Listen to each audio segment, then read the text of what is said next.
Selamat datang kembali di pembahasan kita. Kali ini kita bakal dalami sosok Soekarno.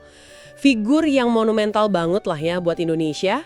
Nah, kita punya banyak bahan nih dari Anda, ada artikel berita, riset akademik, sampai kutipan buku. Kita coba lihat lebih dekat deh kehidupan dan kiprahnya. Misi kita hari ini, kita mau coba urai gitu. Kenapa sih Soekarno, presiden pertama kita, kok bisa begitu dicintai, begitu dikenang? Mari kita bongkar bareng-bareng. Iya, tepat sekali. Jadi fokus kita memang memahami Soekarno ya, bukan cuma sebagai figur sejarah, tapi manusia di balik itu semua. Yang menarik dari sumber-sumber ini, kita bisa lihat kenapa pengaruhnya itu masih kuat sampai sekarang. Dan ini dilihat dari berbagai sudut pandang loh.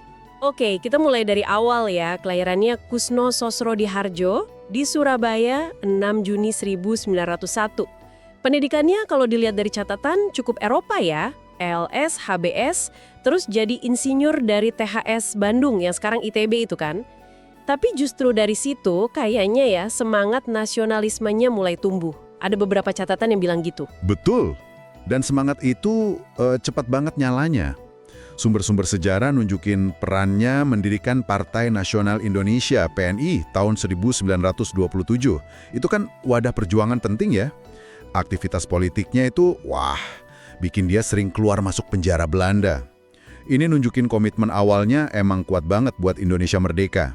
Terus ada momen penting banget, 1 Juni 1945 di sidang BPUPKI.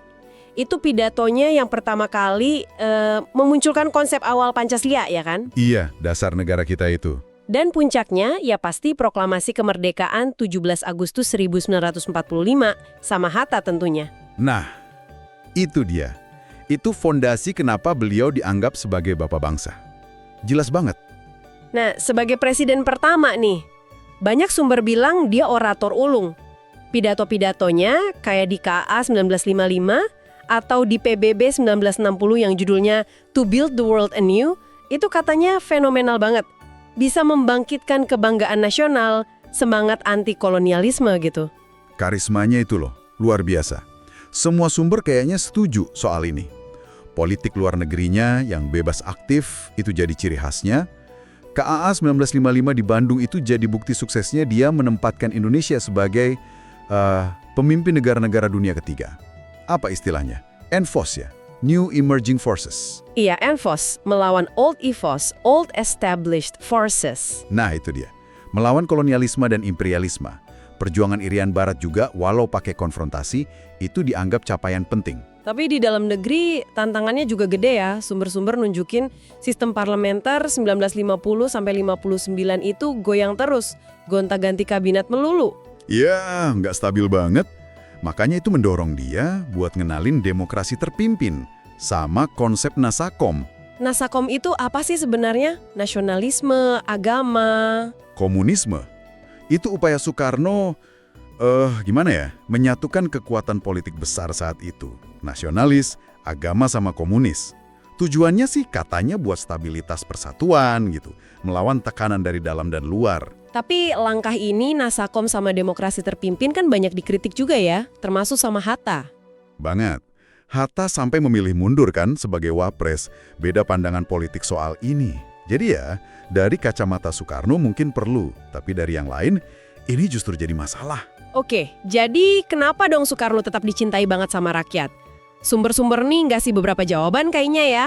Pertama, jelas perannya sebagai proklamator dan presiden pertama. Itu fundamental ya. Tapi lebih dari itu, kemampuannya menyatukan bangsa yang, beragam banget ini. Lewat Pancasila, terutama visinya soal ketuhanan yang bisa merangkul semua agama. Terus pidato-pidatonya itu loh, bener-bener bisa membakar semangat. Nggak salah dijuluki penyambung lidah rakyat. Betul. Ketiga, aku nangkep juga soal keberaniannya di panggung dunia. Nentang imperialisme, bawa suara Indonesia sama negara berkembang lewat KAA, gerakan non-blok, itu ngasih kebanggaan tersendiri kan? Bahkan kutipannya yang "Go to hell with your aid" itu nunjukin sikap berdikari yang tegas banget. Iya, Itu nunjukin sikapnya ya. Meskipun ada masa-masa sulit, konflik sama Hatta soal demokrasi terpimpin, terus akhir kekuasaannya yang agak meredup ya pasca G30S dan Super Semar, tapi warisan utamanya dalam membangun fondasi negara sama rasa bangga nasional itu kuat banget. Sisi kemanusiaannya juga kelihatan pas Hatta tetap jenguk dia waktu sakit, walau udah beda jalan politik. Jadi kalau dirangkum dari pembahasan kita ini, Soekarno itu sosok kompleks ya. Visioner, orator hebat, pejuang anti-kolonialisme, pemersatu bangsa, tapi juga pemimpin dengan kebijakan yang ya kontroversial sampai sekarang.